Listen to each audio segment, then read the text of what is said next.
Dove sono, come sono e per chi sono gli impianti sportivi in Veneto? Si estende alla regione l'applicazione del CONI che censisce stadi, palestre, piscine, palazzetti e qualsiasi altra struttura sportiva.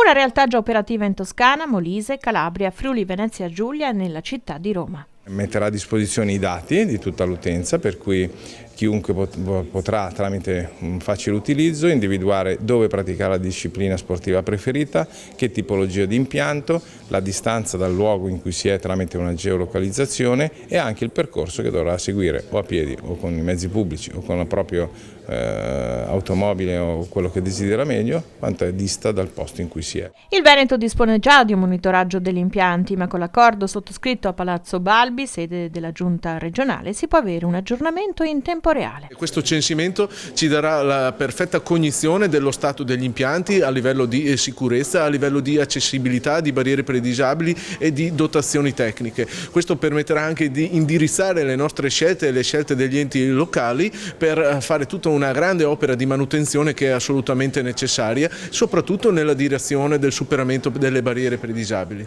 Bebe è ancora un oro mondiale. Noi abbiamo un grande atleta e abbiamo il cuore del Veneto veramente, siamo orgogliosi dei suoi risultati e dell'entusiasmo che trasmette a tutti noi. Abbiamo 460.000 atleti nel Veneto, il 10% della popolazione, ma ci sono un altro 30% che fa pratica sportiva e quindi è indispensabile conoscere impianti dei comuni, gli impianti delle parrocchie, gli impianti delle scuole, gli impianti privati e quindi darlo a disposizione a qualsiasi che voglia fare sport. Bastano questi impianti o ne servirebbero altri? Beh, certamente noi siamo sempre ambiziosi, vorremmo più impianti, però io credo prima di tutto adeguarli a questo grande esercito di sportivi e dopo costruirli in maniera intelligente. Io parlo del settore delle piscine, non è che le piscine si possono costruire in ogni comune perché hanno costi altissimi, devono avere un bacino di utenza di 40.000 presenze. Ecco, io sono contrario a quelli che costruiscono le piscine con 10.000 presenze. Censire gli impianti significa anche avere la mappa di quelli che non sono accessibili o lo sono solo parzialmente. Cos'è che manca, che basterebbe poco da mettere, magari si sottovaluta, un esempio lampante che magari sfugge ai più?